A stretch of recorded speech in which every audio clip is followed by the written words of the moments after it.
Okay, so this is, by the way, a drawing of a friend of mine from Google, and I really love it because I think that this is a situation happening in many companies who think that their products are really cool, and they don't quite understand that people may not be as happy, and they don't want to see that people are not happy with their products and services. Okay, so my question to you is like, why would you ever do user research in the first place? Uh-huh. Yeah. Yeah. Okay, cool. What else? Mm-hmm. Yeah. Yeah. Any other ideas? Yeah. Yeah. Yeah. Yeah. You won't know what people want without going and asking them. Yeah. You don't actually go out there and ask them. They're not gonna, I think they feel that's just afraid or something that to come to you. Probably feel as if you should go to them. Yeah. Yeah. The other people you're trying to satisfy. Yeah. Yeah. Yeah. Okay. Okay, so the reasons, like, users have different goals. This is the clue of the thing. So like, we as designers are designing things with certain ideas in our heads, and actually very often the goals of the users, potential users of what we are designing, are quite different from what we think.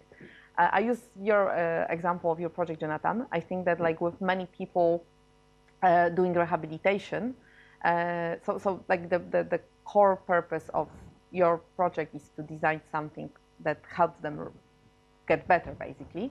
But for them, it may actually not be their main goal because they can be depressed and they don't want to get better. They just, want to hang in there, or So sometimes those goals are really quite different from those very objectified goals that you yourself imagine as a designer.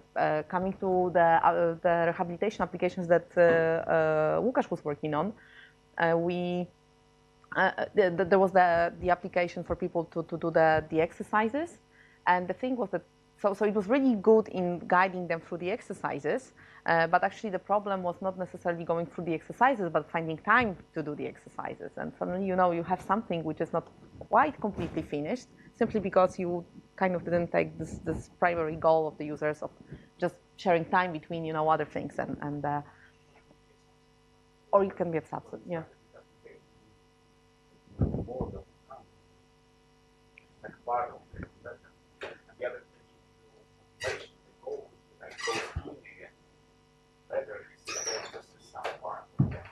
Yeah, yeah, yeah. So another thing is like users do not give a damn about your designs. So like very often designers say like, okay, it's so cool, so people should use it. No, if it doesn't fit their needs, if it doesn't fit their goals, they are not going to use it. And you can just, be very upset about it, but unless it's designed for them, there's no way that they're gonna use it. And basically, usually there's like more than just one user or user type per solution. So like the exercise that we did last Thursday, it actually showed how many different users you can have there. But actually you can have different stakeholders as well. So you can have people who may not necessarily be the primary users of technology, but can be influenced by that technology. Like, for example, you had this idea of employees having the emotional sharing of emotions. And, if they share their emotions and they are generally unhappy in the company, the bosses, the managers will be influenced by that. So they may not be the users of that particular solution, but they will definitely be affected by it. So it's very important to really understand who all the users, all the stakeholders of your design are all about. And there are two ways to do it. There's the traditional user research, and more generative methods. These are the new methods. I was talking to you about the contextual mapping, which is one of those kind of methods. And basically, the traditional user research is definitely much more formal. So, you have questionnaires, you have measurements, you do the analysis. It's much more focused on getting information and looking for answers rather than just for inspirations. It aims at precision, so it aims at getting the exact needs that you are looking for from your users. and on understanding how these users think, how they make decisions, how they reason about certain situations, and so on. And basically, it sort of focuses more on getting the raw data and then just compiling it together and just getting some categories and just bringing those categories to some conclusions. The more generative methods are definitely much more informal and design-oriented, so they are not much research-oriented, but design-oriented. They are looking for questions. Like, remember when Mark was showing you the sketching and prototyping? There was quite a similar comparison. So sketches were for asking questions and prototypes were for getting answers. And here is actually quite a similar situation. Generative methods are looking for ambiguity because ambiguity is where you get your inspiration from. So that's where designers look for ideas. It definitely looks for empathizing with the users. So it's really of getting this connection. And it's more an interpretation of what you find in the data than getting this really solid, objectified data set that you conclude from. So I would like to give you examples so that becomes much more tangible. So the first example will be on this more traditional user research. This is a PhD project of a colleague of mine, Sebastian Deneuve.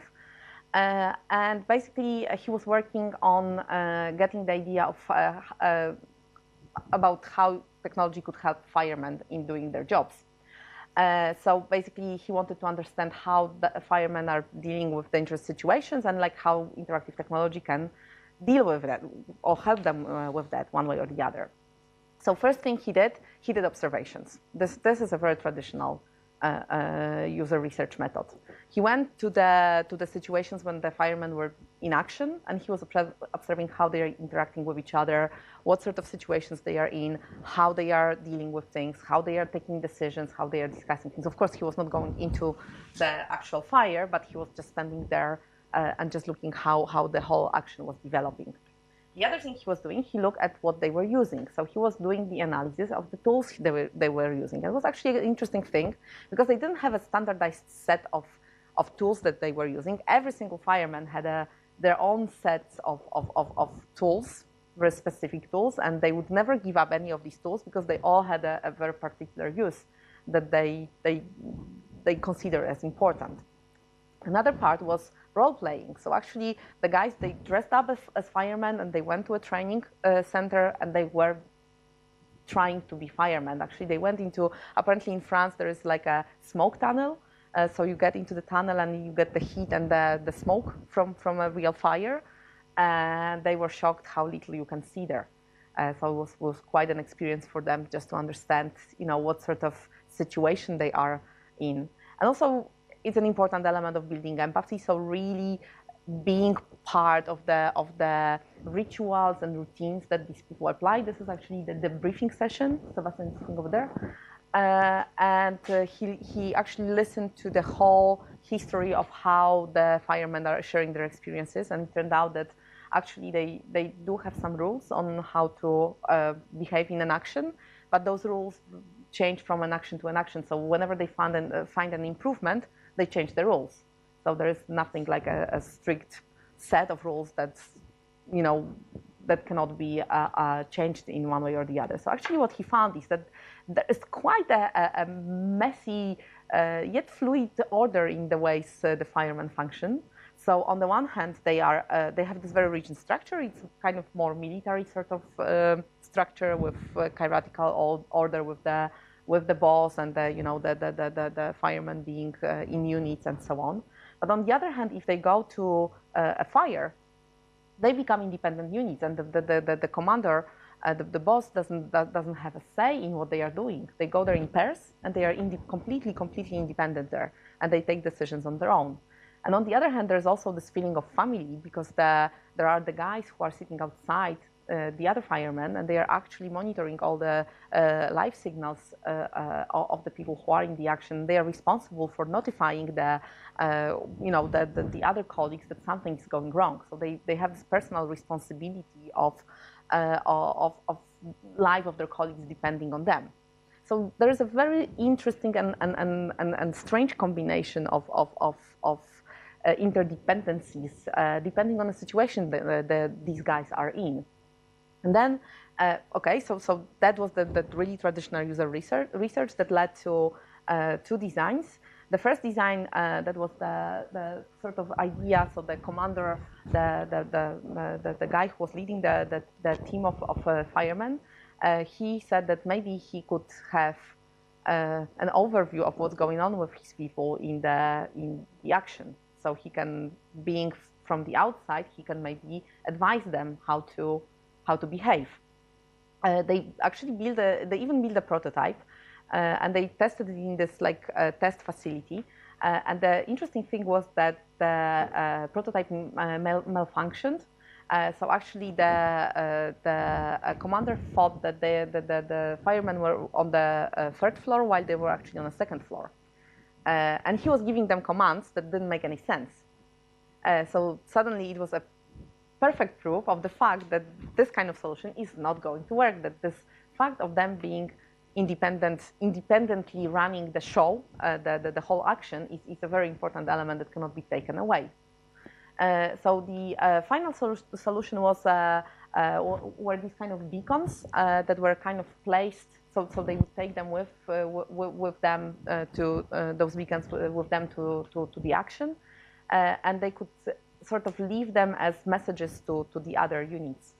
So the green color would mean that the room was checked and it's safe. The yellow color would mean that the room was checked and there is a potential danger.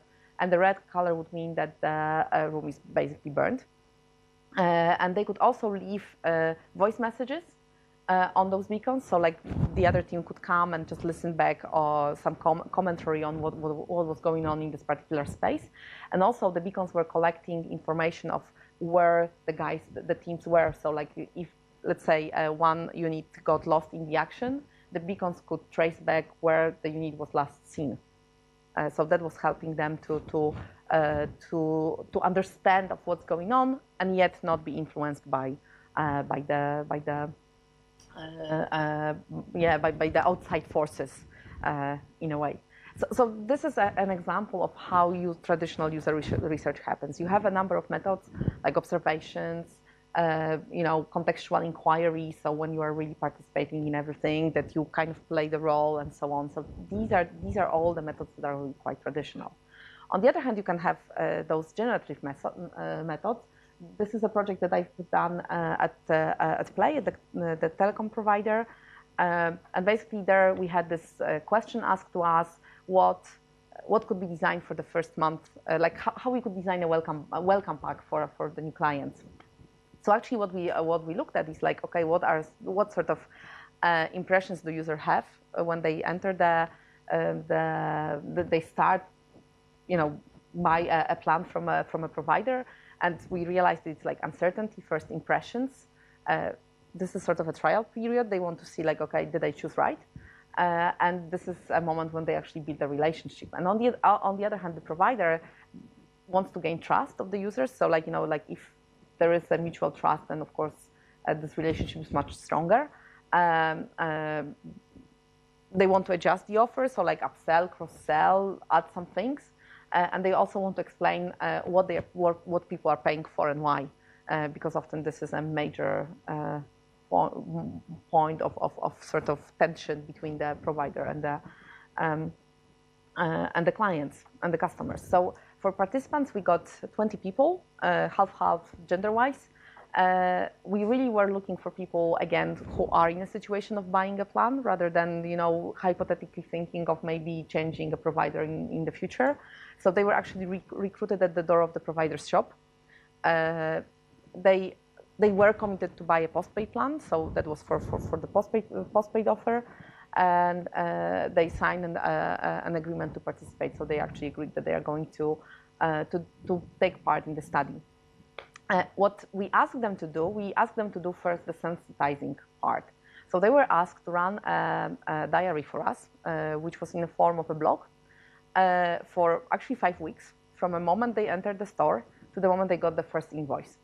And they were writing day by day what sort of experiences they got with the provider, like starting with like fighting to get the contract signed, then getting the phone and having the excitement of the new phone, and then not understanding how the phone really works, and just coming back and just having some problems. And so all these kind of stories we got out of them. But that was the sensitizing part. And the generative method was something that happened afterwards. At the end, we asked them before they came to a creative workshop. You unfortunately cannot, or maybe fortunately, you cannot read it. But that was, so we asked them to write a love or hate letter to the provider, like kind of as if you were writing to another person rather than to an institution. And basically they were expressing all the emotions that they've got towards the provider. And those letters were really, some of them were really strong, like on the positive side, or some were really strong on the negative side. And suddenly you get all this emotion and all this understanding of how troubled people are when they enter this first month of a relationship between themselves and the mobile provider. So in the creative workshop, we asked them. We used a method which is called either iScale or so iScale is the digital version. UX Curve is the paper version, and we asked them to draw for us to reflect on everything they wrote throughout this 1 month, and draw for us the whole path of what happened during this first month and what were the breaking points. So what were the positive experiences that they've got versus the negative experiences that they've got during this first period. And it was really quite revealing. We got a lot of information where they are needing help and where we can actually be quite happy. As you see, it went well after the first 2 weeks, but here there was actually quite a lot of troubles for these people. So from that we got an incredible amount of inspiration that led us to designing not a welcome pack, but something which we call the first month experience. So basically, first of all, we realized people need help with understanding what sort of documents they have to bring to the shop before they actually sign the contract. Then they wanted to understand what they are signing. It turned out that very often they don't really quite understand what sort of contract they sign, and therefore they have a lot of trouble when they get the first invoice because they don't understand what they are paying for. Then there was like the whole idea of explaining the costs when the first invoice came. So like they really need to have very explicitly said what they are paying for and why they are paying what they are paying, especially because I don't know how it works here, but in Poland when you get your first invoice and you started your contract not at the beginning of the month, then you sort of get a payment of the previous month and the payment of the next month, and then you've got some activation costs, and it's really a mess. So that's definitely like very crucial point for building this trust into the provider. And actually we realized that it was actually something that one of the shops did. So whenever they sold the contract, they would call the client within the first week, asking whether everything was okay. And it showed to build an incredible amount of trust. So people felt like, oh my God, they are calling me not to upsell anything extra, but they're just calling because they are concerned that I might have some problems. And that was quite a revelation. So like that, it's very important to build this relationship based on more being concerned about the other party than just trying to just push more products into them. And then actually that was like if there is this kind of trust built in this first period, there's actually quite a lot more chances to upsell and cross-sell other products. So people are becoming much more open to actually get more contracts with the provider rather than just the one singular plan. So the results are kind of, you can see that they are not that very different. So like in both cases, you get some particular result. One is a product, the other is more a service. But the approach and the methods are really quite different. So in the first one, the researcher is trying quite objectively measure what's going on with the users. And here in the generative method, it's much more subjective. So like, the users are basically putting a lot of inspiration by revealing their experiences that they had with this particular service in this case. So why and when traditional user research? First of all, it really works great for the defined design space. If you are designing something which is well defined, like for example, one of the things that I've been designing was a a system that was integrating 7 sales systems at play. And it's obvious, like this is prepared for salespeople. They have very particular needs. They have very concrete goals. There's nothing that everything is quite well defined. So this is a really well defined user space. So there, the traditional methods are really quite great. It really helps to objectify discovered phenomena. So if you need to have really objective measures to discuss, let's say, whether the project will be funded or not, this is also a really good set of qualitative tools. They definitely support task-oriented design. So they really focus on how people go from one step to another, and this is those methods are really great to defining these consecutive steps. They are really great in resolving interaction problems. So if you have something and you're trying to build a new version or like change some things, absolutely fantastic. If you want to measure progress, so if you are doing a number of designs or a family of designs that should be somehow integrated, and you define one set of user research tools or methods, then you can keep on repeating these things, and you can compare how they work together and like what changed, like whether this is like still going fine or maybe something went wrong, and then it's very easy to trace it back because it enables comparison. When this participatory design, the more generative methods, that's really good when the problem is really complex and quite don't know how to bite it. So, it's like so many different things and you just don't know where to start. These problems are usually called wicked problems. So imagine you have to design a plane. Okay, like where do you start with this interaction thing over there? Like onboard entertainment system, or maybe a chair, or maybe something else. And then you just start doing creative workshops and people will tell you what's the important stuff for them. It just sensitizes you for these kind of things. Another thing is like if you don't know what your design challenge is, like so with your emotional design, I can imagine that it's a very vague subject, right? So yeah, where is this challenge? And then if you go and you do again those generative methods with users, suddenly you get information from them, from their needs, from their dreams, where they actually would like to have this kind of tool. Where you need to to have a flexible approach for your solution. So basically, if things may go this way or that way, that really helps because it's broader, so it gives you much more inspiration towards different directions, and definitely it helps building empathy. So if you think that you don't quite know who your users are and what their problems are, those methods are definitely better. Who should participate? This is quite a big subject, and of course the traditional answer is it depends. It depends on what you want to get. So sometimes you want to kind of see, from one user to another, sort of like a snowball. So you get something interesting, and then you just find another user, and it goes in this snowball kind of way.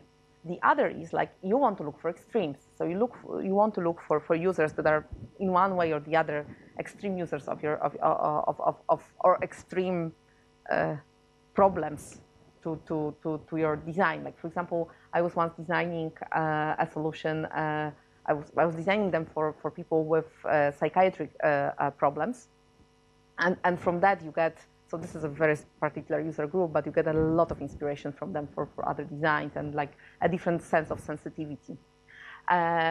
You can think of the fact that you want to look for homogeneous sampling, so you want to look for a particular user group. Like with Eurobin, like for example, maybe you want to look for kids 8-9-year-old. So there you will get a very focused information from what their needs are. But you can also think, okay, like maybe I shouldn't focus on this particular group, but I should go in a maximum variation. So I should take kids from 3 to 15 And this is also possible because then you get so many different needs that you can actually try to look for a common ground for all those needs and try to think like how your solution could actually be served with the needs of all these different users.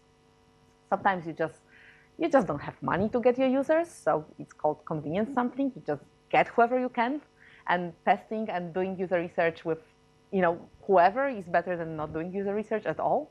So this is something that, like, if you're really out of any resources to do it, just go to your family, to your friends, and don't go to people who are like you yourself. So don't go to your peers from the university because they will have a very likely very similar focus to yourself. Just go to people who are from different professions but are in your direct reach.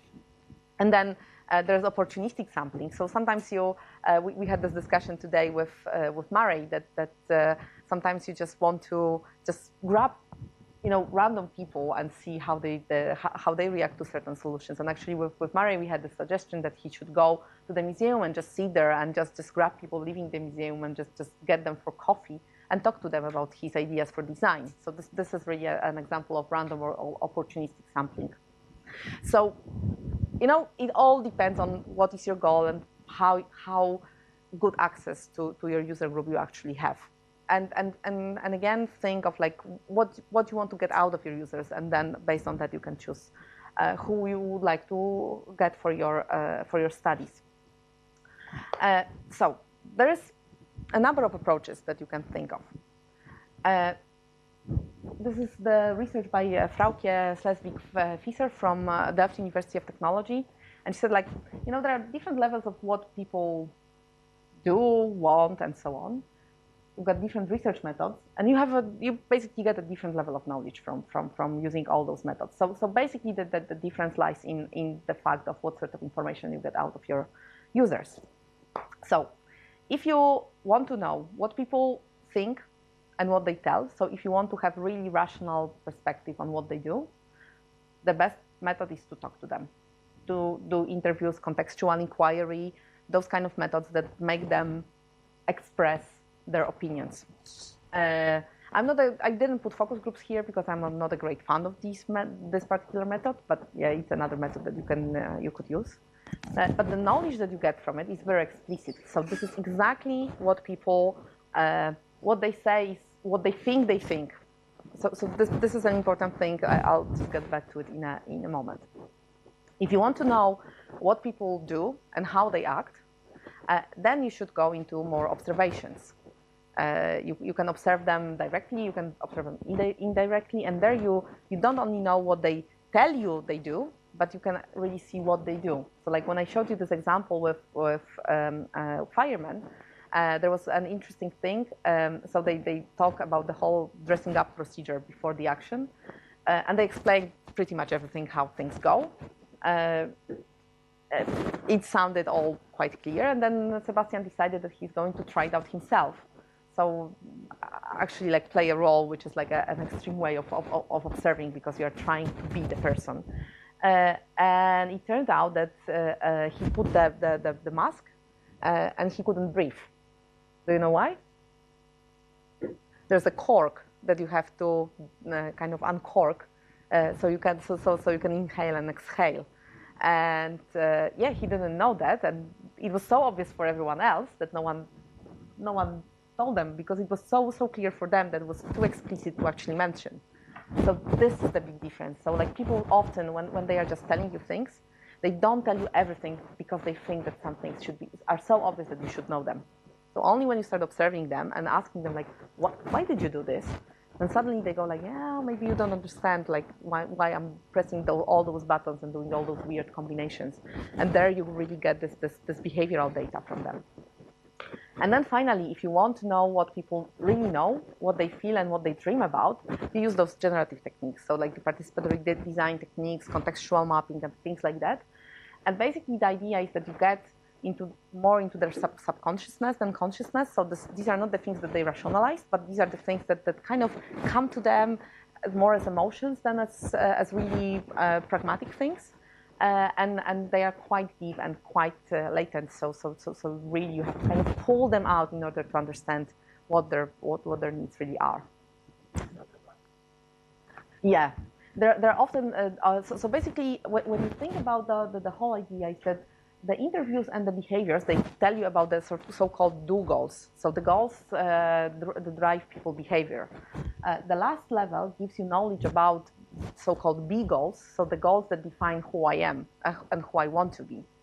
So there is the difference in they are all important. So I'm not trying to distinguish between them. The do goals are very important and the be goals are very important. But often the be goals determine, in a way, how the do goals are being defined. So there is the difference there. But sometimes, sometimes you just know what the B goals are. Like if I told you this about those selling systems, there's an obvious thing like company and people want to sell more. So, it's kind of obvious in a way. So of course there is the B goal that the consultants want to feel that they are competent and that they are like really good at what they are doing and that they can really resolve the problem, so they are independent. There are all these other things, but basically this all comes into, this is quite defined, so then you can really focus on the do goals, and the B goals are the ones that are clear. And in other cases, like with this emotional design, or with the kids and with the interactive table of Eurobin, yeah, it's hard to say what the B goals are. So like, what would be the dream and the idea behind using this kind of system? So there you can really go into these kind of methods. But there is one very important thing. So when people are reporting to you in any type of a method, they can report on things that are concurrent. So like, something is happening and they are right away reporting on what's going on. They can report on episodic experiences, so something happened and they are reporting about it. And they also can report their global experiences, so how they think a certain experience happened to them.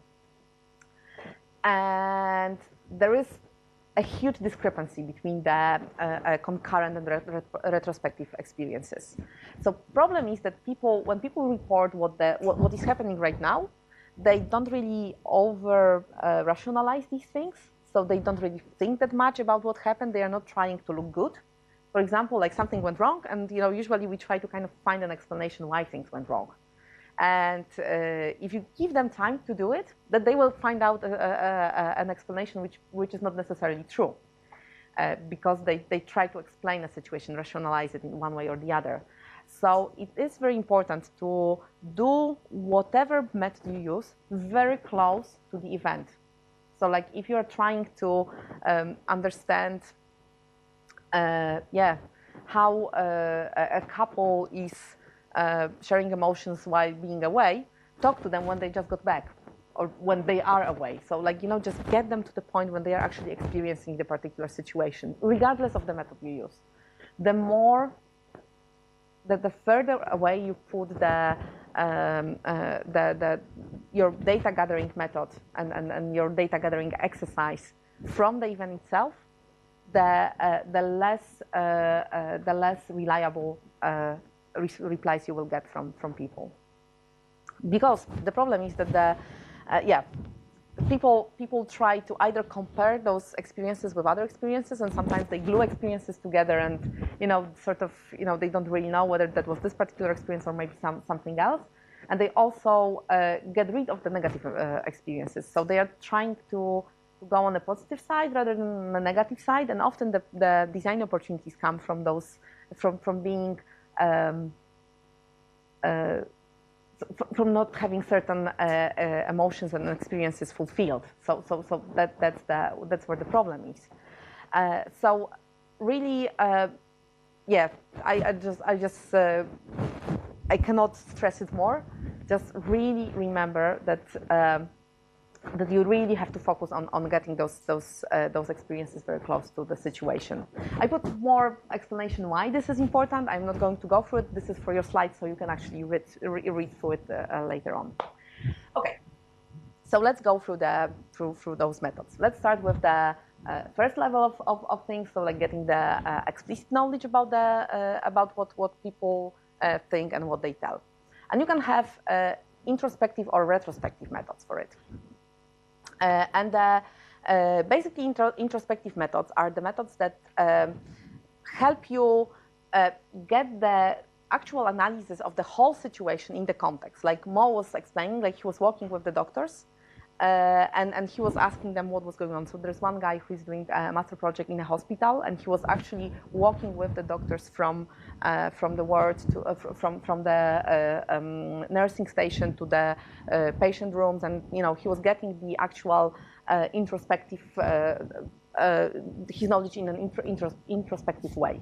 And for this, you can have a method which is called a cognitive walkthrough, which basically is a method where people tell you what's going on. So there are things that are happening, and they are actually really commenting on why things are happening. Think aloud is another method. These are, by the way, all heuristic methods. So they are methods that stem from how people see the world rather than how they actually behave and how they actually experience it. So this is always a reflection rather than just a true experience.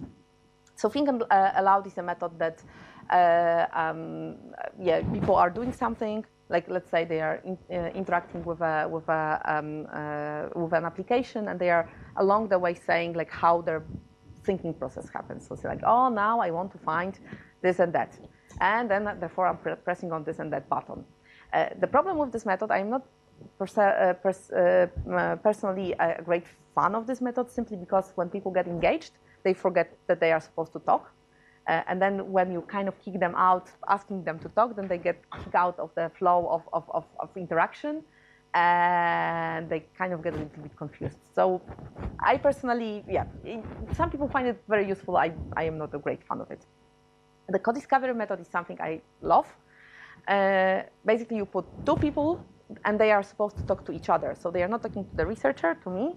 I'm just listening to their story, and they are kind of figuring out how to resolve a certain problem, use a certain application, a certain system.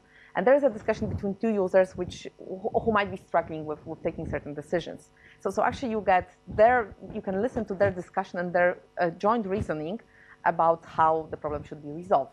And that really, really nicely helps to see the two different perspectives sometimes, or a common perspective if the perspective is common. And finally, it's a whole set of methods put together under the name of contextual inquiry. And these are methods which basically put the researcher in a role of an apprentice and a user in a role of a master. And basically, so imagine you're designing something for the doctors, let's say. And you go and then you say, okay, imagine that I'm a junior doctor and you have to explain to me step by step what sort of things you are doing and how I can, for example, take your job over in 2 weeks. So, you have to really focus on telling me every single detail about what's going on so I can replace you for some time. And this method works quite nicely because people generally like to be the masters. So they quite easily get into the role of explaining the whole procedure and everything. So this is a really nice method to try out.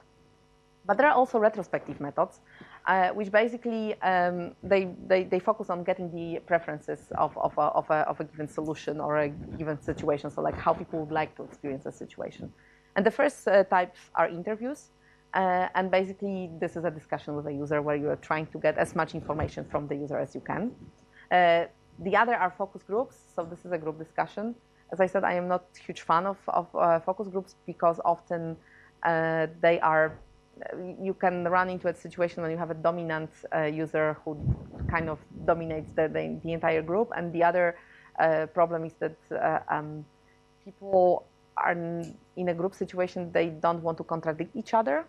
And therefore, they kind of agree to whatever someone says. And then you don't really know whether they agreed because they wanted to conform to the group, or they agreed because they actually felt that they should, that they felt that was the right decision. And there's another thing which is actually quite interesting, retrospective analysis of behavior. So what you do, you record the behavior of a user, and then you sit with the user, and then you kind of observe the whole process of what happened, and the user is commenting on why things were happening the way they were happening. And this is really a nice method. It's a little bit more time-consuming, but it really gets the user sort of back into the experience itself. So if you cannot do the interview right away after a certain episode, this is a really nice method to try out as kind of reminding of the experience itself. When to apply these methods? Exploration phase. So when you want to really understand what is the problem.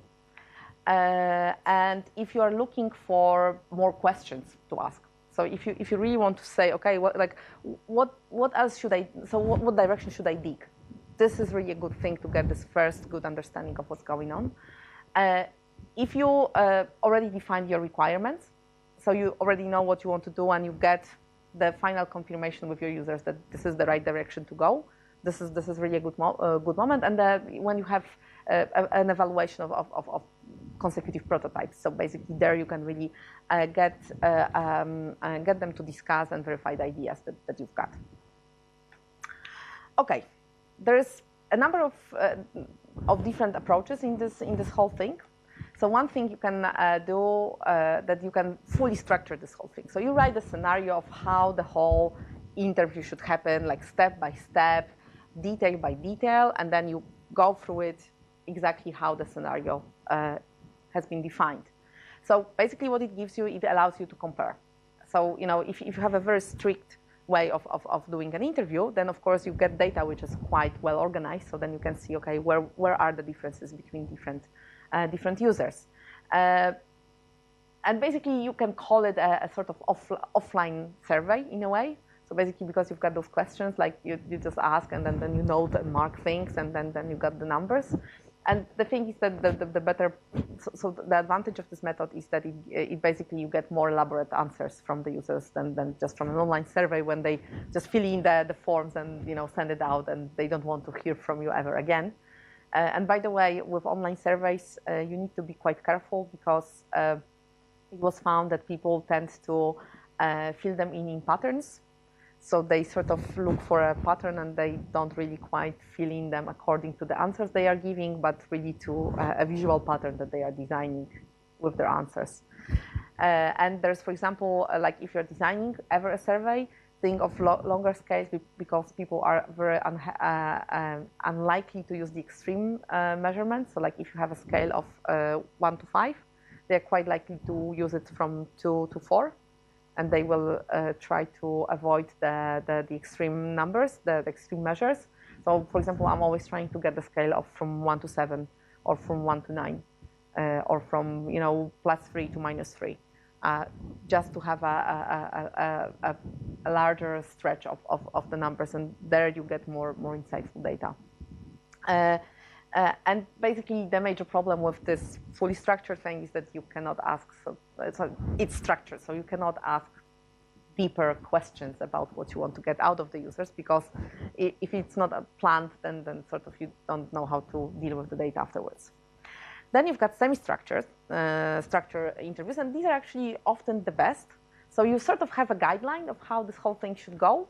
You have a number of questions that are predefined. But the order is not that important. So it goes with the flow. Like you mark the questions that you've asked, and then you just come back to the questions that weren't asked before. And this is much more natural situation for the users. They actually quite like it a lot. So the problem is that you cannot compare the data as much as you could in the first case. And then you've got completely unstructured scenarios. So it's just like you just get there, you have your initial question, and it goes with the flow, and then you just go in any direction the user takes you. So especially if you are in an open-ended exploration when you don't know what you want to do, this is actually quite a good method because you are not constraining the user with your own ideas. The user is leading you rather than you leading the user. The problem is, like, if you try to analyze, it's a hell of work because the data is completely unstructured and it's sometimes quite difficult to put it all together and to make sense out of it. Okay, about the questions. You can have closed-ended questions. So you can, these are the yes or no answers, but don't ask yes or no answers. Always give them a scale. If you ask them the yes or no answers, you never know how strong this answer is. So therefore, it's really important to give a scale and just put the scale of the in front of the users, and they always start with did or like would you and these kind of questions. They are easy to analyze. You can even get some statistics out of them. Interpretation is more difficult because you know what happened, but you don't know why. And that's where the closed questions are coming short.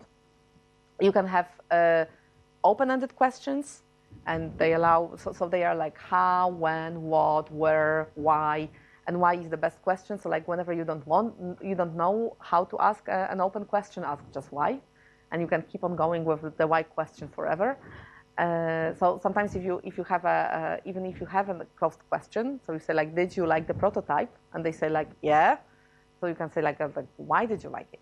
And then you are back into the open question kind of mode. And they give you rich information, which is more difficult to analyze. What is really important? Avoid long questions and avoid using jargon. People really often don't understand what they may not understand what you're asking them about, and they don't want to look stupid, so they will try to give you any answer they can. And so basically you can jeopardize your own results by the fact that you're using wording that's not quite suitable for them. Another problem is that sometimes, especially if you yourself have this strong preference and you didn't do the assumption map before, you can, with your tone of voice, with your body language, you can actually make a suggestion whether something should be good or bad. So you say like, did you like this? Did you seriously like this prototype? And of course, then you have a bias. And people say like, no. Although they actually liked it, they say like, no, it was not really that good. And when you talk about biasing in like structure and scales, do you think that when you get a scale that's like 1 to 10, for instance, there's a kind of bias associated with like an emotional bias, into maybe a scale -5 to 5, or even even using things such as a sad face and a smiley face is the spectrum one. Because I feel in these sorts of surveys that people respond to emotional. Totally agree. Yeah. So actually, first of all, when the scale is bigger, it forces them to think more because they have more variation on the scale. So they think like, am I really like 9 or 8 or maybe 7? The negative, so having the positive and negative scale, it puts more emotion of being against something. So if you put from 0 to 10 or 1 to 10, like that doesn't feel that this is as negative as when you put the negative scale there. And 0 then is really neutral.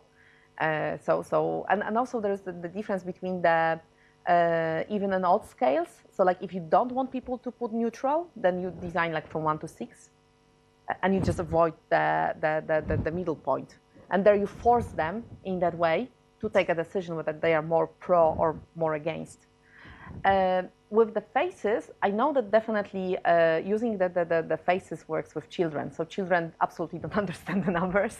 So like if you put them a scale with numbers, yeah, they just don't, the results are just unreliable. For people, sometimes it depends on what sort of study you are doing, I would say. So like if the study is more fun or like more emotional, more private, the faces work quite okay. But if this goes into more professional subject, people so there might be a bias of like whether this is really serious enough. So yeah, I know quite a lot of studies that were being done using the emotional expressions, and also like so there is it's called pre-mode, I think, scale. And this is a scale that shows you different emotions, but they are not necessarily linear. So like you can be angry or annoyed or bored or happy or loving it, but that doesn't. So they are more binomial than linear. And so the faces are better for those kind of expressions that not necessarily go into a particular line. So yeah, I hope that helps. Yeah. Well, I use the faces. And I ended up translating numbers post experiment. And I found, I don't know, I found it to be good. Kind of maintain the proficiency, but yeah, I don't know.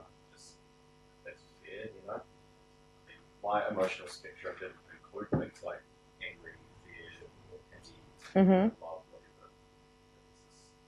Yeah. It's happy or sad. Yeah. And, I don't know. And that doesn't really cover the emotional spectrum, but Yeah. it captures enough of the True. feeling. Yeah. Yeah. And Yeah. then transferring it into a numerical scale. Like, do you feel that's Yeah, safe thing to do? I think that if people are quite comfortable with this kind of visual scale, it's okay. I would rather worry about the other side, that like the other kind of situation when they see the faces and they're like, oh, this is not professional enough. And for example, especially when you work with user groups that are more manly, I would say, then definitely don't use faces. Numbers are just safer.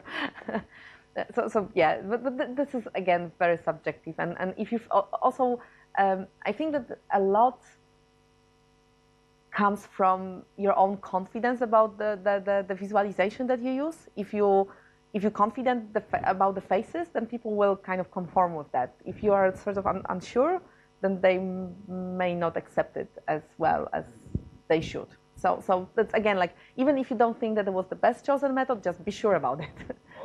Yeah. Yeah. Yeah. Enable the participants to take themselves out of the, like a 1 or like a 3. Yeah. Like, Yeah. So, no, actually I emotionally feel happy over here. Yeah. Actually, yeah. It's like a spectrum of 7 emotions. Yeah.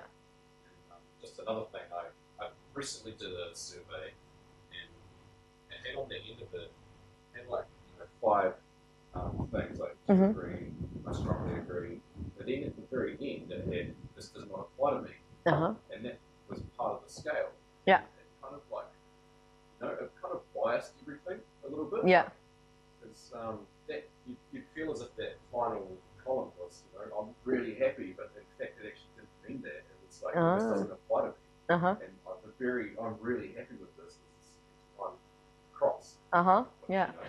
So actually, with those, I think that there's this idea that you build a scale from. Oh, I would have to remember it now. From the negative to the positive, I think. I felt as if that it would have been better to put that at the other end. Yeah. Yeah. Negative end, because, yeah. That if it doesn't apply to you, then it's safer to say that it's down that end of the spectrum than it is the other end. Or just make it visually distinct. That would also help. So like thicker line or a different background, then that they notice that there's actually something a little bit different there. Or a checkbox. Yeah. Yeah.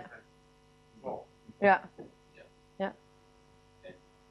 That was a survey from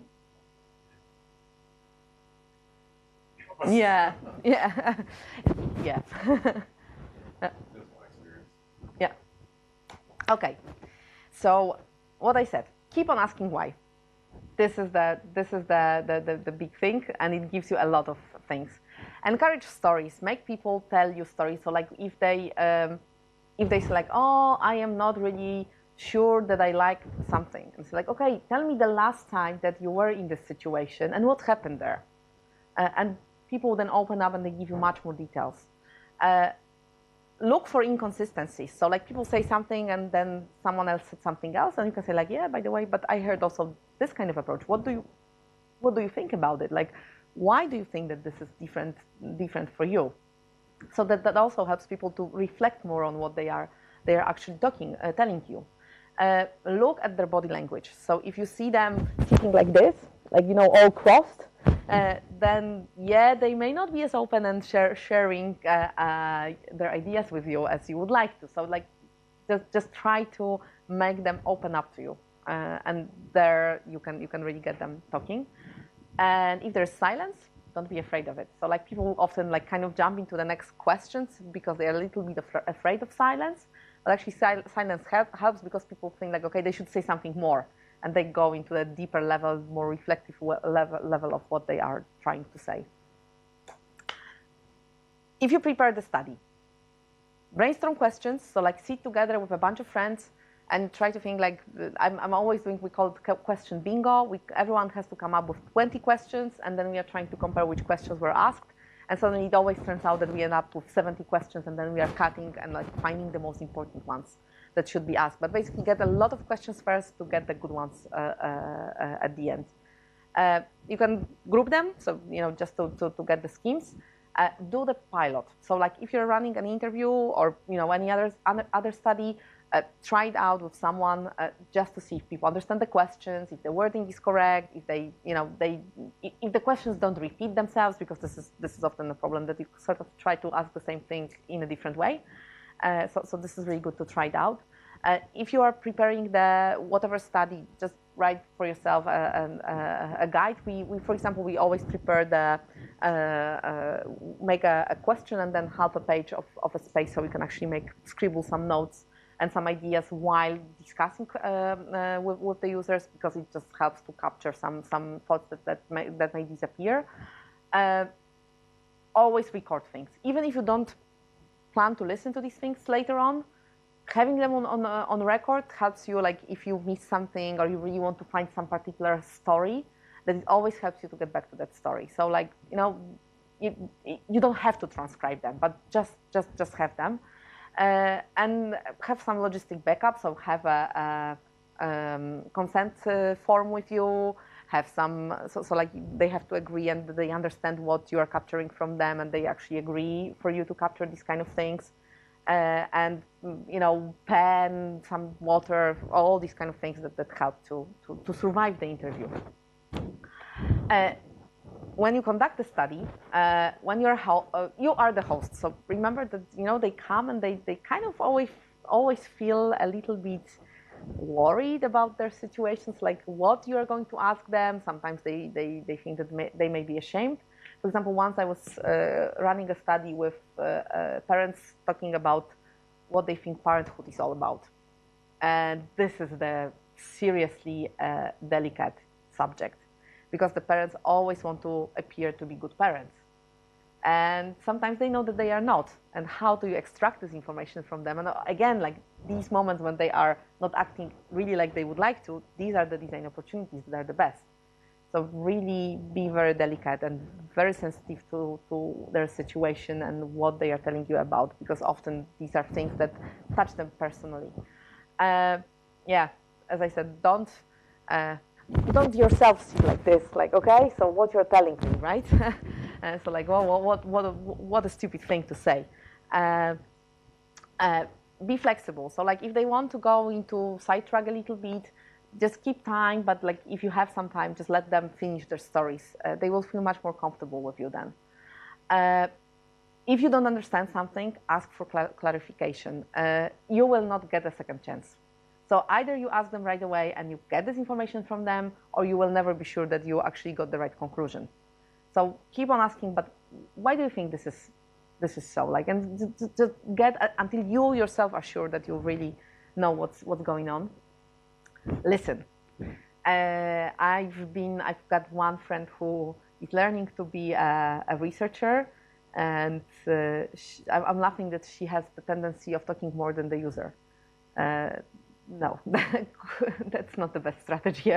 Like, you have to open them, and they are the guys who have to share things with you. You can share your own things and your own stories with yourself at any other moment. This is the one to listen to them. And be consistent. Like if they think that you are inconsistent in the questions, that they stop feeling comfortable, and then they kind of get more reserved and they don't really want to share things with you. When you are starting, like always tell them why you are doing the study. So like I have this research project and this is my research question, and I'm going to ask you about this and that. We will discuss these kind of things. And so they feel comfortable, that they understand what's going to happen during the whole session. The consent, complete the paperwork first, because like later on you get all the questions from them, they have interesting stories, and they're like, by the way, I don't want to share them with you. And then you don't have your data point. And another good strategy is like ask them simple questions first. So just open them up and only then go into more hard questions.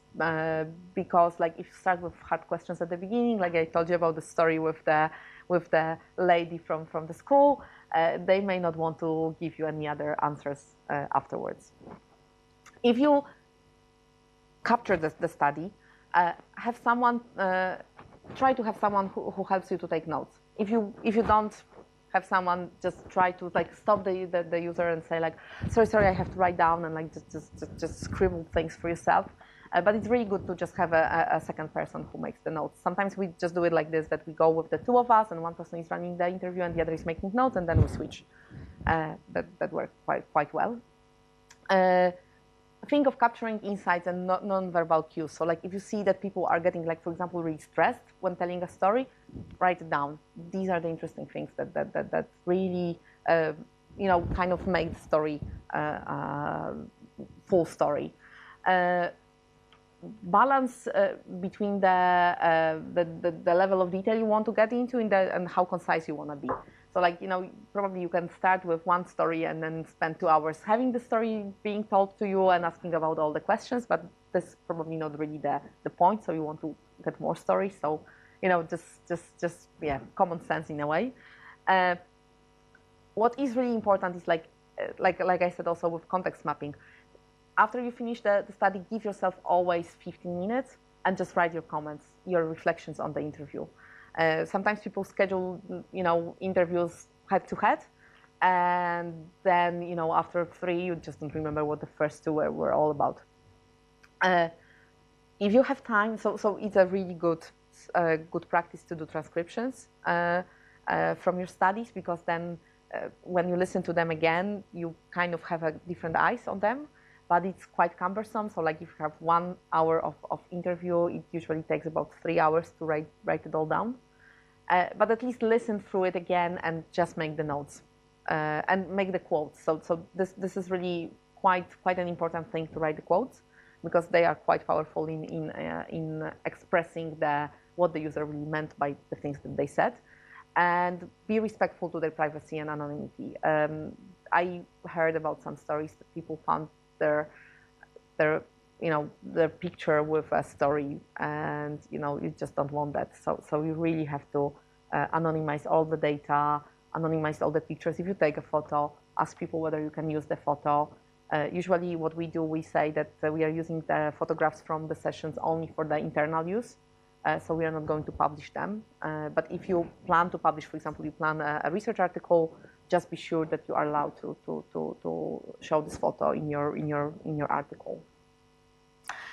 When you are finishing the whole interview, ask for any final comments. So this is always a good thing. So like you say, like, okay, so these are all my questions. Do you have anything else to add? And then people usually say like, okay, so like one story, and then they know that this is sort of coming to an end, so they don't keep on telling the stories. If they want to, just also explain once again, so my research is all about this and that, and you helped me a lot, so like, thank you very much.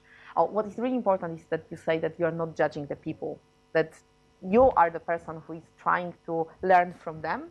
So you put yourself more in an apprentice role, and they are, again, the masters. Because often people feel that maybe you are asking them and they will look stupid, or maybe they are not really good enough for the questions you're asking. So you really have to say that this is actually the subject matter is the design, the idea, the problem, but not really them. Officially turn off the recording devices, so they know that this is the end, because sometimes they want to add something and they don't want to have it on the record. And this is really important, to just assure them that nothing else is being recorded. Always thank them. People keep on forgetting them, strangely enough. And again, summarize your notes immediately. I will keep to repeat that over and over again. So the whole story it comes for different studies, but this is more appropriate for the interviews and for focus groups and contextual inquiries. But many of those rules are quite generic for all the other types of studies. So let's go into the observations. So, like I told you, like, people tell you different things, but actually yeah, it's good to observe them because the observations show a very different behavior from what they think they are doing. So basically, observations in general have roots in ethnographic research that was started, by the way, by a Polish guy, Bogusław Malinowski, during the First World War. He left Poland and he went to Trinidad Islands, and he got stuck there because the war started in Europe and he couldn't come back. So he spent a few years living with tribes over there and then developing the whole ethnographic methodology, which got quite big and quite popular afterwards. And the whole thing is that you observe people in action. So they do things and you're just observing them, how they do things. And you record while being observed. So basically you're making your notes and observations during the observations. And basically it gives you the idea of ways people do things. For example, if you like again, Mo's his research with the doctors is a good example. There was this thing that he was getting. The doctor was getting a list of patients, taking one folder of the patient, checking some things out, like checking in the computer, going to the patient with the folder, and then coming back and putting the folder back. So it's terribly inefficient if he has to attend a number of patients. But basically, so maybe he would, if Mo asked him, he might rationalize this whole process. But actually, when you observe how it happens, you actually see that technology is not really quite well developed for dealing with the patients, and then there are actually lots of different things that can be improved. And basically, what is really a good practice is like not only to run your observations, but also combine it with some interviews. So observations give you a lot of insight into what people do, but sometimes you may not understand why people do things. So it's a good practice to combine the observations with interviews or with content analysis or any other methods. So for the methods, observations are done without the actual presence of the researcher. So you have a video camera there or like a recording device, and it's being recorded, and then the researcher analyzes it either from the distance, when this is like a concurrent analysis, or afterwards when the recording is done. So the idea is that the user is not being biased by the presence of the researcher. Then you have shadowing, and this is basically a direct observation by the researchers of what the user do, and basically happens in a way that the researcher becomes a shadow of the user and spends a number of hours, days, or weeks with the user, just looking at what's going on, and then sometimes like having short interviews in between. So like, let's say in the morning, then during the lunch break, and then after the end of the day, if the observations are happening at work. And with this one, the important thing is to really try it out before you go and do it, because there are certain people need certain space for themselves, and it's really good to find this comfort zone for both the observer and the user to kind of feel good about the situation. Then you've got interaction logging. So if you have let's say an interactive system that you want to try to understand how it's being used, and then you just log everything that's there, and then you do the analysis of how people are using different elements of the system. You can have diaries. I showed you the diary with the play study, and basically it allows people to get stories, short stories that describe what's happening with them during the study period. Another one is experience sampling. This is a method that's being developed for mobile phones and for tablets, and basically the idea is that the person carries the device with them. And whenever there is a certain event that's being triggered, then the question pops up, and the user immediately after the event or during the event comments on what's happening and what sort of reflections, emotions, and reactions the user has. And there's the last method, which is called the day reconstruction method. And the idea is that the user sort of lives through the day, and then at the end of the day captures all the impressions and emotions and puts them on a scale. So actually you get quite a extensive data set that's reflective at the end of the day. So these are the very different methods. They have Actually, any one of them can. So if you choose the method, try to think of what method is going to benefit you the most. Because it's just a matter of a type of a study that you've got that determines what method should be used. So when you collect the data, again, use the field notes, so make the notes. Video and audio is really important. Transcripts. There's something which is called behavior matrix. So basically you kind of look at the behaviors of users and then you try to mark when they are happening and why they are happening. And that gives you quite a quantitative way of bringing this data together. And this is an example of situational drawing. This is actually the drawing of how people arrange their desks. And actually, this is really great. So if you are doing shadowing, drawings are really great because they represent visually and spatially many things that you're observing during your research. So like if people are walking around, then you can really make the markings how they are walking and what sort of configuration they are arranging things around them. And it really gives a lot of additional information on kind of representing their behavior. Pros and cons. Observations are really flexible and open-ended. They allow you to really understand the behavior. They give you the insider view, so you can really see how people act without really just relying on their own opinions. And they allow you to morph the study, so it can stretch and go into different directions. But the problem is that actually it's really hard to be an insider. There's something which is called, I put here, Hawthorne effect, which basically means that the observed user changes the behavior by the fact of the observation happening.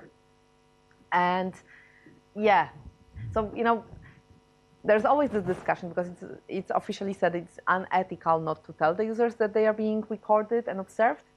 But on the other hand, by the fact that you tell them, you immediately influence them. So the good thing is to do longitudinal observations because, people pretend for some time, but not for a very long time. So at some point, they will eventually go to their regular behavior. But basically, then it's quite time consuming.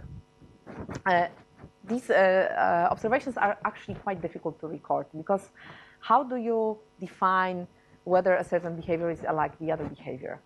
So this is really quite a difficult thing, especially during the exploratory phase. They are subjective because they are your impressions on what the users are doing.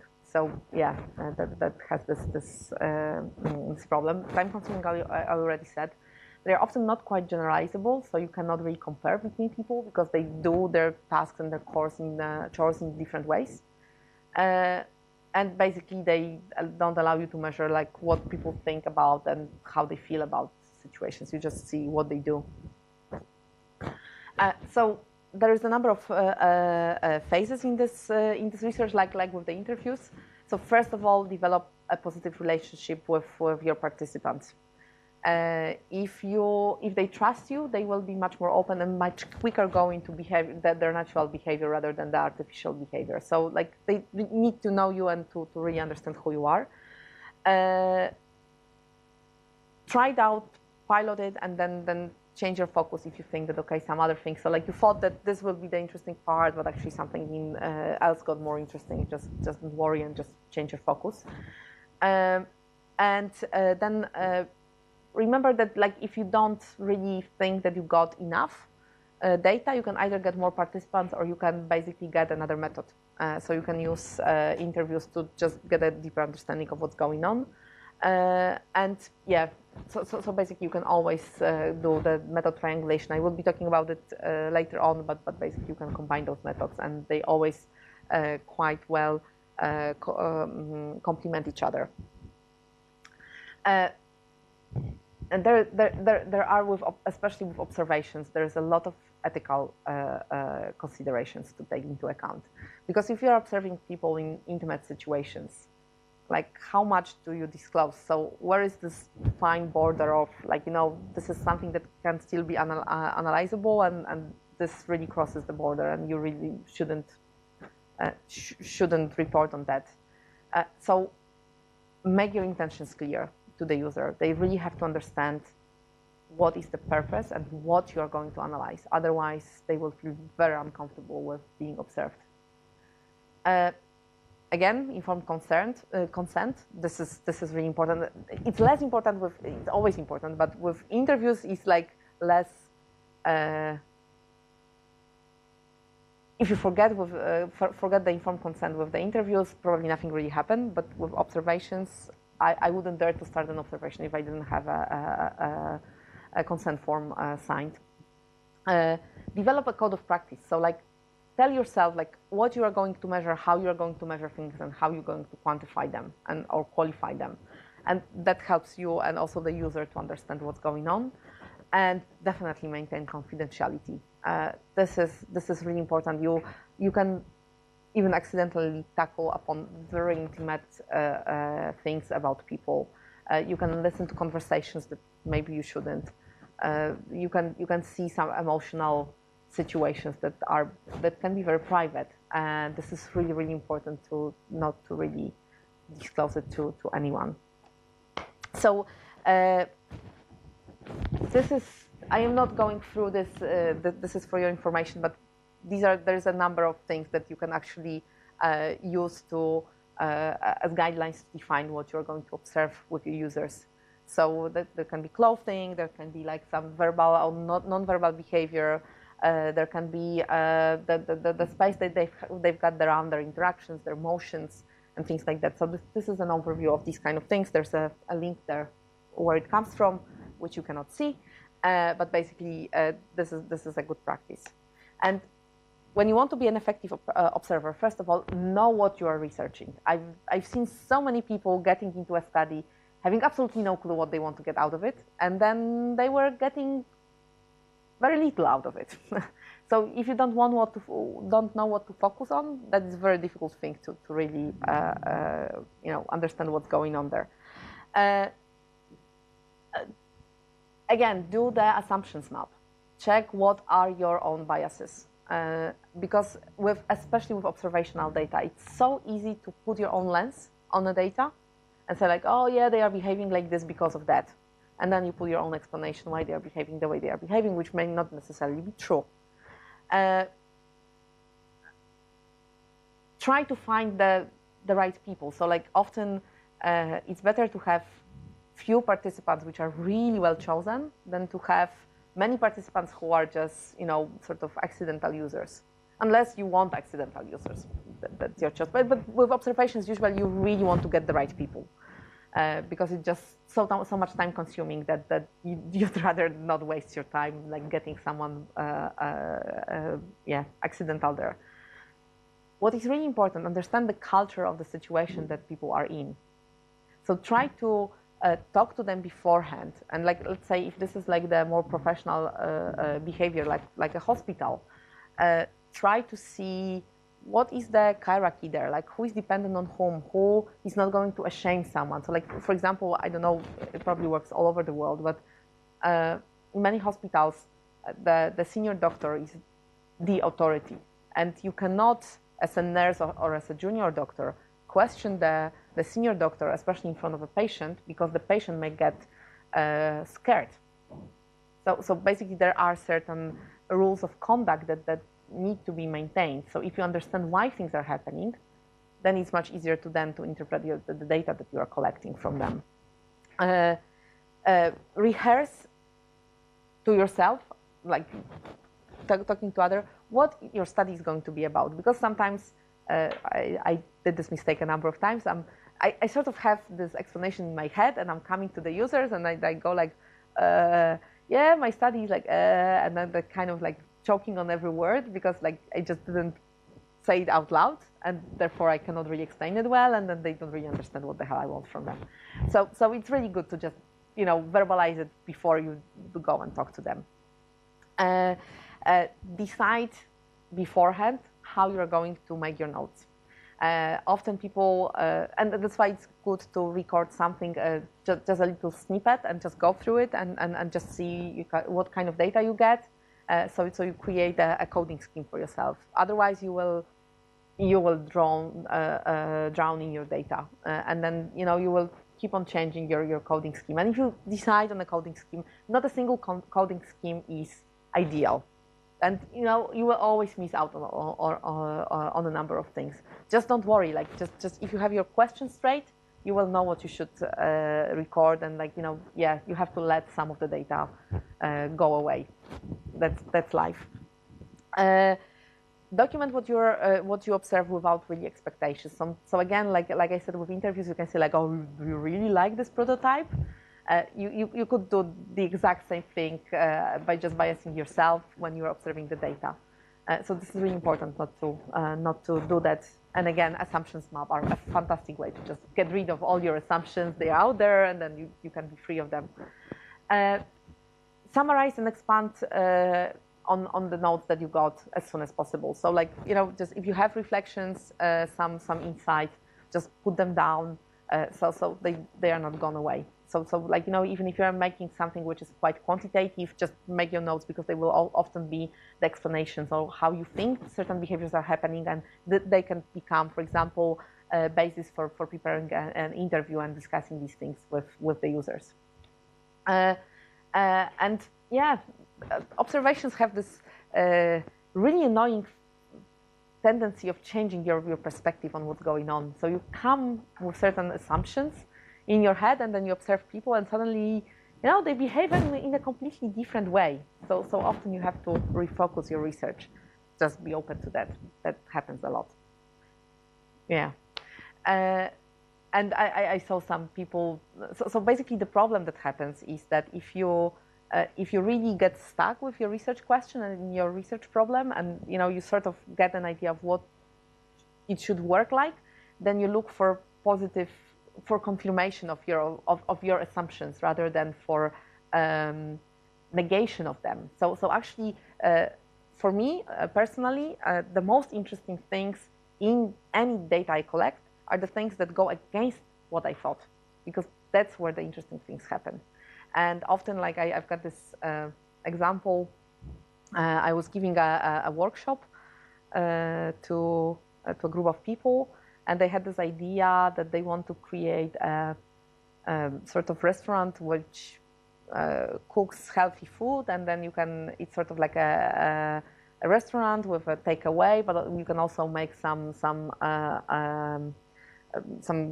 preserved food there. And so there was this whole idea, and the group so much liked their whole concept that they weren't looking for people not liking the concept, but only for people who like the concept. And therefore, they were only confirming their own assumptions. And therefore, they weren't learning anything. And, these kind of user studies make no sense, because you're just not getting anything out of it. And and really, people have such a strong tendency to do that, especially when they, in this initial phase, they already have an idea of what the solution should be about. Then they look really for the confirmation that they had the right solution, rather than just to look with an open head and an open mind and look, okay, what are the possibilities, which direction I should go? And this is a huge mistake of many people. Exactly. Yeah. And and we are all unconsciously or subconsciously just getting it. So you really have to be quite careful with that. And finally,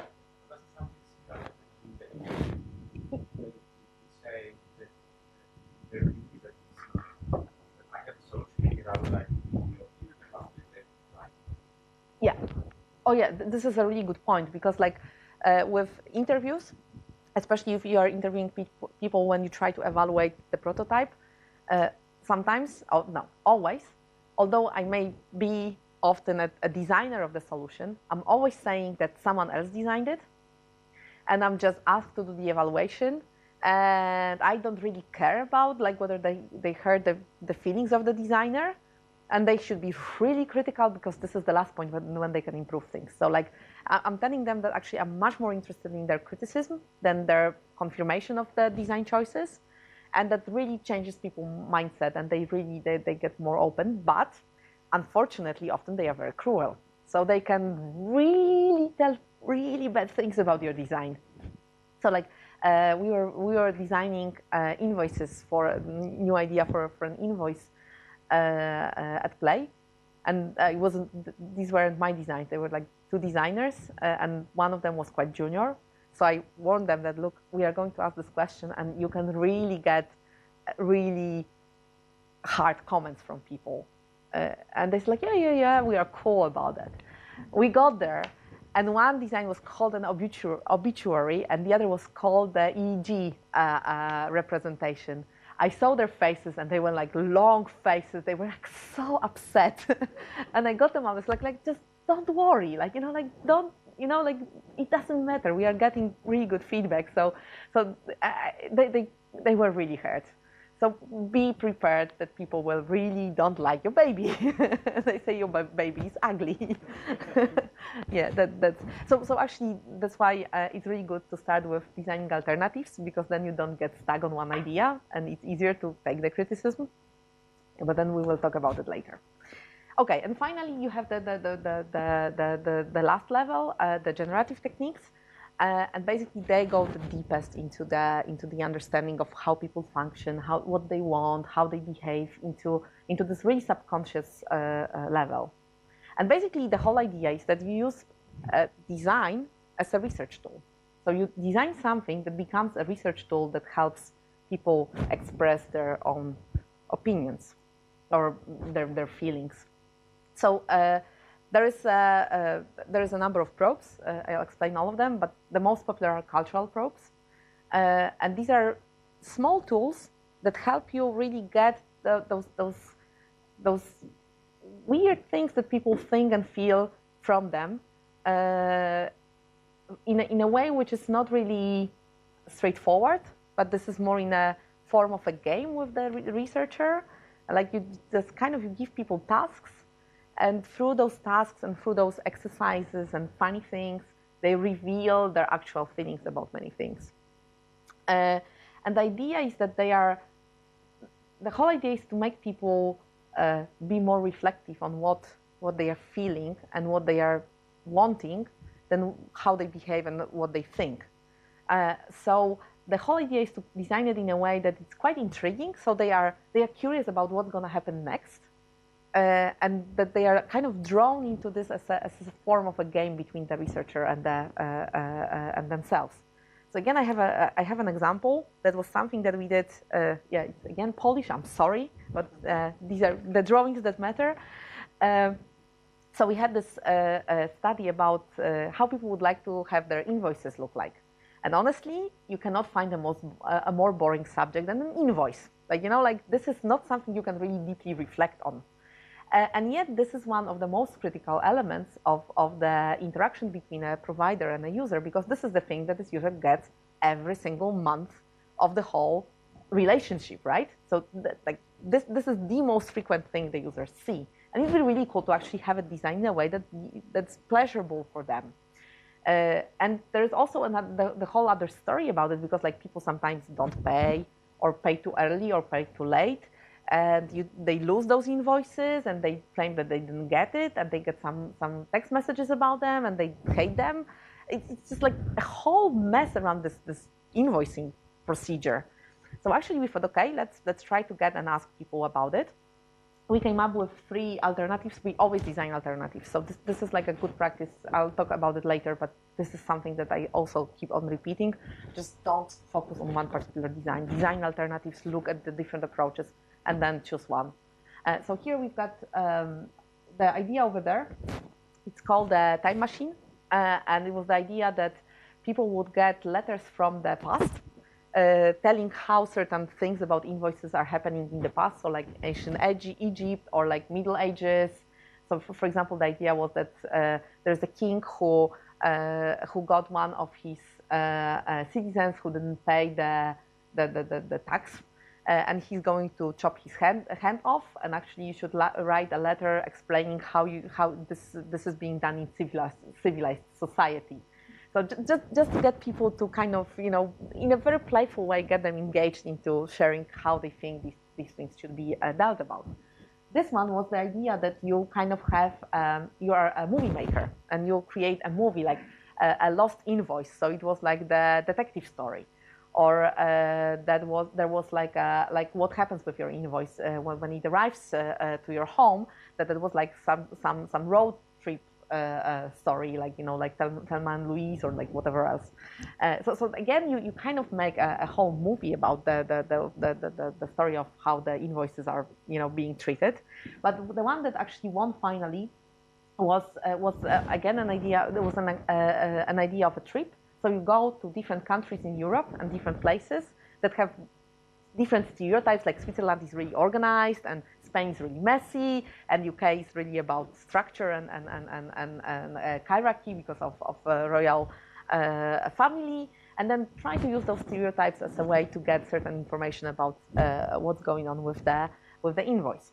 So it was actually all these things were designed by my students, and they created 40 boxes.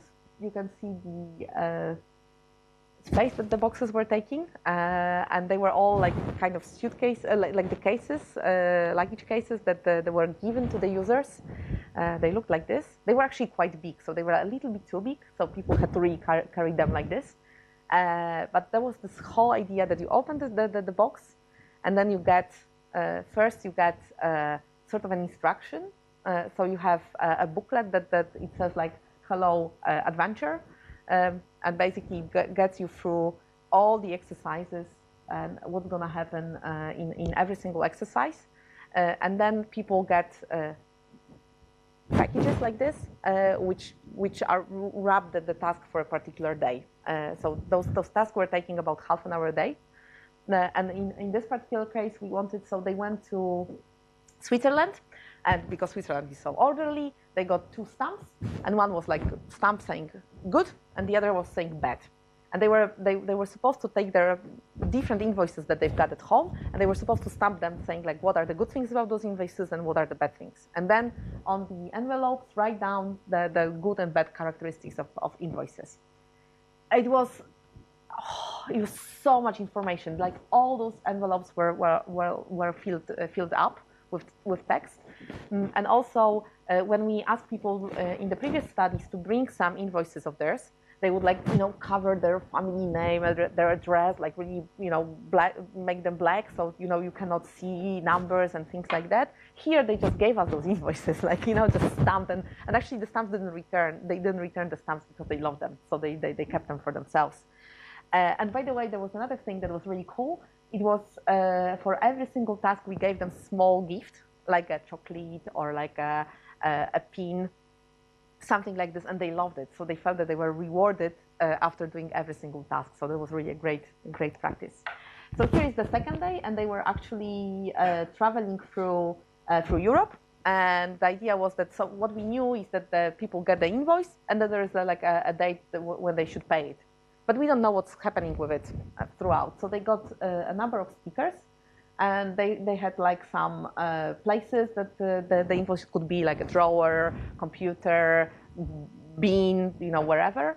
And then they were gluing kind of the whole story about who is doing what with the invoice and what sort of emotions come out of are happening during this whole invoice. So they've got the sun, cloud, and the thunderstorm. And what was really fascinating that we got out of this particular story was that people love a moment of paying because they think that they kind of closed a certain task. And this is a happy moment. We always thought that this is the worst possible moment that you can imagine, right? You have to get rid of your money. And no, it was like really, they felt like, okay, completed, I don't have to worry about it for the next month. That was actually making them quite happy. That was really a really great finding. And again, here we've got like stories that were like, people were gluing extra stickers to finish their stories and really rich data. So the third one was UK, and we wanted to understand how they pay. So it's not only that they get the invoice, but they are also paying them. And we knew that surprisingly 30% of people go to the post office and pay with cash. So we were thinking like, what the heck? With this, like you can pay through online banking, but there are different ways of paying. So we actually designed a quiz, and they were like marking the way they were paying, and they would become one of the family royal family members. So like the Queen Elizabeth and and so on. and then later on they had to write how do you translate it? A speech for the nation, explaining why this particular payment method is absolutely the best. And that was supposed to be in the whole form of like, really, I am the member of the royal family and I'm really, telling you how these things should be done. So the next one was the letter in a bottle, and it was the email that you get with your invoice. So the idea was that it was quite messy, and actually that thing got already redesigned, and people come to me when I'm showing this and they're saying, oh my God, you changed it, it's so great. So it's actually quite a huge success. And basically the idea was that they got this current email, and they were supposed to restructure it completely and then write what sort of information should be there. And it was traveling through the channel through La Manche, from UK to France. And France is all about food. So the idea was that they had a menu, and they were supposed to, and these were all the elements that are on the invoice, and they were supposed to glue those information.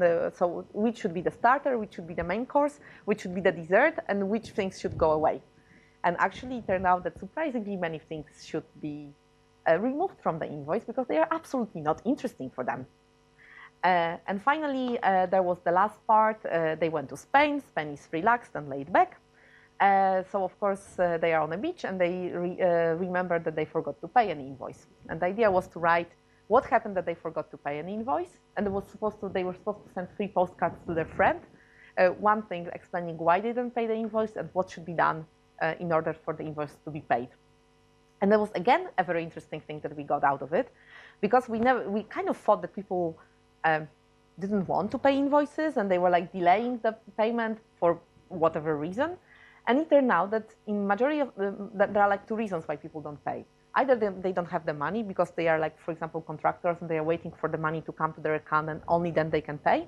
And the second thing is that they simply forgot. They just put this invoice away, and the date passed, and they didn't remember about it. And they actually, in both cases, they're actually quite sorry that they didn't pay, and they would like to apologize. So we're laughing that we should really make a separate place that people can say how sorry they are for not paying in time. We are still dealing with these ideas. But so suddenly we got information which was extremely surprising for us from all these things, and it led to so at the end it was still the kind of memories from the trip. It led to the decision that we are redesigning the invoice really quite rapidly. I cannot show it yet because it's not ready, and that all the stuff goes online. So I cannot show the final design, but I can show you afterwards when it's off the record, and I can show you what a huge difference there is. It's incredible, how the design changed. And another example of a probe, which is that's not ours anymore. It was really a very sensitive probe about what happens when a family gets an adopted child. So what sort of how do you tell your close ones about what that you have a child? How do you introduce the child to your family and friends? How you build a network for the child? How you basically arrange the life around the new child? And again, often you get you can see there is a map of how the child is being introduced to different people, and what are the stages when you actually tell people that you have an adopted child. How do you think of this child? What sort of pictures you take? How you kind of accommodate the child into the family? And there were also the cards that were kind of trying to explain what sort of things are happening and what sort of emotions are connected with having a child a new child in your family, which is sort of often unexpected, meaning that there's not a woman who's pregnant for 9 months, so everybody knows that she's expecting a child, but there's a huge change in a family. So these are the cultural probes, and these probes are focused on getting information using the design means about people's rituals, people's ways of doing things, people's dreams, people's hopes, and so on. And there are different probes. They are called technology probes, and they are meant to kind of throw an open-ended technology onto people and see how they react to it. So, like often we don't know whether a certain idea for technology is really a good idea. So it's instead of like designing the fully blown solution, you just design sort of a snippet of the solution, a concept of a solution, and you just give it to people and see how they accommodate this particular solution to their lives. So the whole idea is that you create something which is quite open-ended, so people can play with it. So it's not really very well defined with this particular goal and this particular, way of using. Like for example, with emotions, you can think that you could imagine that you have a display and people can put the family members there and they have emotions, and you can see how they deal with like rearranging the family members with the emotions, for example. And basically you put it into the environment of your users, and you leave it there for some time, and they keep on using this and they keep on reflecting on what it means to them. And through that, you really get a lot of understanding of what sort of technologies are being have the potential to be accepted by the users, and which technologies are just absolutely off-putting for them. So that really helps people, and also you get ideas of how else you could design your particular solution. So this is one of the examples. This is a study of one of my students from Eindhoven, and we were dealing with the issue of managing interruptions at the university, and the students they actually realized that when they want to interrupt someone, so we've got a huge department, so we've got like around 300 students wandering around. So of course at some point you just want to block yourself from all those interruptions, because it happens all the time and you need to work on other things. So yeah, you sort of close your doors, and you're much more willing to accept your colleague or your boss to come and interrupt you than your students, who are like sort of lower in the hierarchy. So they kind of reflected in this triangle, and they said, okay, there's a number of interruptions, and you should not really, like if you allow yourself for 9 interruptions, you should not really kind of keep those slots for your boss and for your colleagues, but you should really allow the students to come and get and also interrupt you. So there was this whole idea that you press the button, and yeah, you kind of reserve a slot for your own interruption if you want to talk to one of the teachers there. And another design was the whole idea of like, okay, people get stressed at work, and there are different ways of dealing with the stress. So that was something that they could. So it was kind of a briefing machine. So it was just moving up and down, but they could press on it, or they could put the hands, and they could kind of the machine could move on its own. And there was the whole idea of to see like how else people would exploit the use of such a machine in the work environment to lower their stress. Another one that I don't have a picture of that, but it was like, again, it was like kind of a robot, and you could go and scream at it or hit it when you were angry at work. It was actually research for one of Christoph's students from Eindhoven. So basically it was like an ugly robot, really ugly robot, and then it was like a recording device, and you could really go and then just kind of abuse the machine, molest it. So this is another type of probes that you can use when you want more to explore the way of using technology. There are also design probes, which are this is a very different way of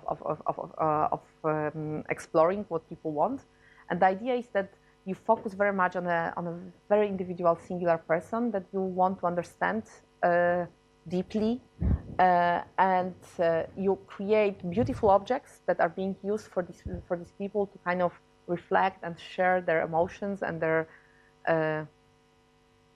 fears, everything that really tackles this very deep emotional problem. I'll show you the examples in a moment. And the whole idea is that they should make people reflect and auto-reflect. So that's the whole idea, that people talk more about what they need. And actually with design probes, like cultural probes and technology probes, you can keep for yourself. Design probes, you always give to the user after your study. This is something that belongs to them, not to the researcher. This is the huge difference in the emotional engagement that people put into these objects.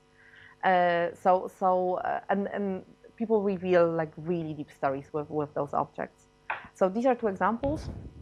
One example is here is a really sad story. There was a lady who was diagnosed with Alzheimer, and the family knew that she would keep on forgetting the family members. So the idea was that every family member would write something about them that was the most deep and crucial thing about them in the relation with this lady. So whenever she doesn't remember them anymore, she could have those snippets and those sentences that she can read and then kind of connect with this particular person. So imagine that all of them had a picture of a person on the other side, and this one sentence was really deeply explaining the connection between this person and the lady. So that was one of the examples. And the other was, that was actually used for, so that was very individualistic. It was just for one person, one solution, and actually the probe became a solution in itself afterwards. With this one, that was more about what people dream about. And it was designed in the form of a pillow, and you kind of, you open the pillow and people write their dreams, and they kind of close the pillow, and this is like a secret pillow which contains all your dreams, like really secret dreams. So the form makes people really share very deep thoughts and deep feelings with the designer. But again, the important thing here is like you always leave it with the user. So this is not your property if you design these kind of things. So there's another example, and that was the idea that people have objects in their lives that have magical meaning to them. So you can have a happy T-shirt, or you can have something that has gives you strength or things like that. And apparently, like everyone or majority of people do have these kind of things, and often they don't even think that these things exist.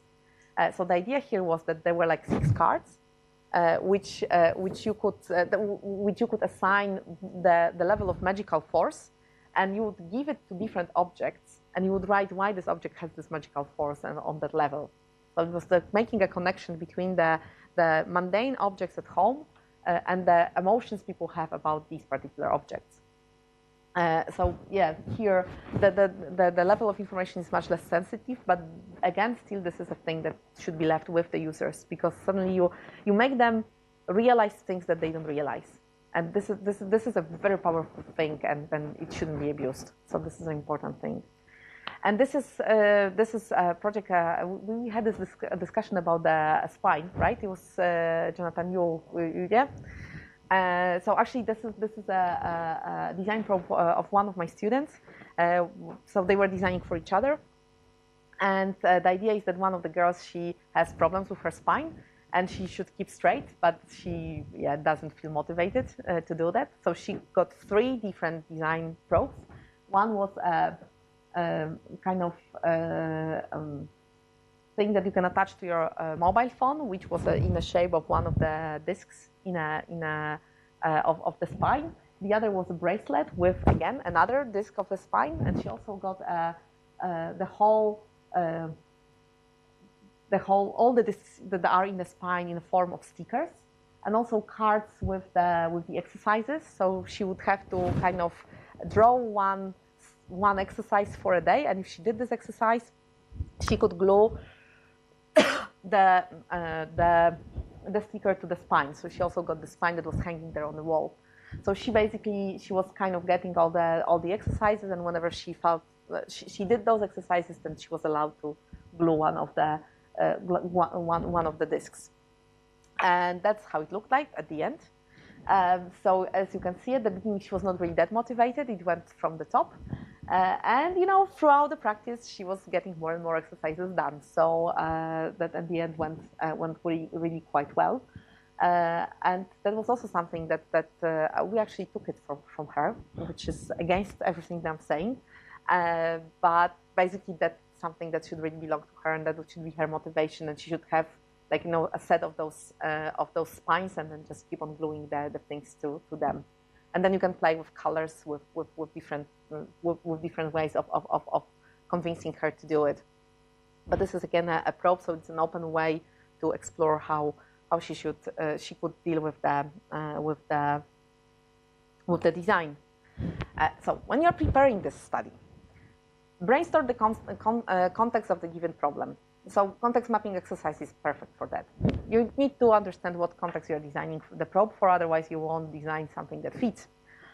Then think of what you think users' expectations and the ideal experience might be all about. So like, you can imagine many things, and then again, this is the verification that happens afterwards. But if you think of this ideal experience, then it's quite easy to come up with the tasks that will distill this information from the users. Prepare a list of questions regarding the current experience that they are having now. And then decide on the format of what the probe should be. So first of all, decide what sort of probe you want to do, but actually this is usually determined by the study. And think that you can always make a combination of digital elements, so not everything has to be physical. The things I showed you, they were mainly physical, but you can have like some game on a website or an application with it. It doesn't really matter. But it's good to have a physical element there, so people feel better if they have something more analog to do, and they are more motivated. So it's good to always have a combination with a physical element there. And you can have also some intangible elements like a video, the voice recorder, so people can actually comment on things as well. So it's sort of invisible. Select the criteria for choosing participants and prepare awards. So here, because this is really quite engaging study, you need to reward them one way or the other for the participation. With interviews and with observations, sometimes you can avoid it. People are willing to do it because it's like a little bit of their time, but here they actually dedicate a lot of time. So it's just a good practice. Develop the probe and the instruction. It's really important to give people instructions because often they don't really want you to explain the probes because they want to have a surprise. And then if you don't give them the instructions, they don't know what to do. So you need to provide them with some written way of doing this whole thing. Never send the probes, by post or something. Organize a session and meet your users and explain what you want to do and what is your idea. That really makes them so much more motivated to conduct the study. Actually, with the invoice study, we got 30 people invited to the study, and we've got 29 returned boxes and people coming to the closing session. And one lady didn't come only because her daughter got sick and she had to go to the hospital.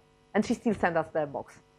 So this is the level of commitment that you get from people. So it's really important to it's out of respect to really talk to them. And give consent forms again, and then give them the probes. So like personally give them the boxes or like the whatever you design, the bags or, and it just creates this intimate relationship between the researcher and the user that's really great. So for running the study, the study usually lasts about a week. Longer doesn't make sense. Sometimes it can be a day, but usually it should, like, the reflection comes in time, so it's better to have it for a number of days. Frankly, during the study you don't have much to do. You're just waiting for the results, and the people are dealing with what you do. But if the study involves online diary, for example, check what they are writing every day and comment on it. It again makes them far more motivated. So they feel that they are not writing into a void, but they are writing to someone, and they feel that they are much more connected. And they really put very high quality content there. Always give the participants a phone number and the email address where they can write if they have any questions, problems, troubles. Because like if you don't give it to them, then something goes wrong and you just lose your data points simply because they didn't have a chance to ask you what to do. And at the end of the study, always invite the participants either for a joint session, so where they can share what they collected, because if you don't do it, they feel like that there was no closure into the study. So they kind of express everything they reflected, and they don't have a chance to articulate it one way or the other. So it's really important to get them this closure. And this can be either a creative workshop or a focus group session or individual interviews, and record those sessions. Usually they are really absolutely amazingly rich data sets. So it's really a waste if you lose all this information, because it's just like it's like richness in richness. It's really cool. So this is all about the methods. I'm actually in time, surprisingly, 90-something slides. But there is an assignment that starts now.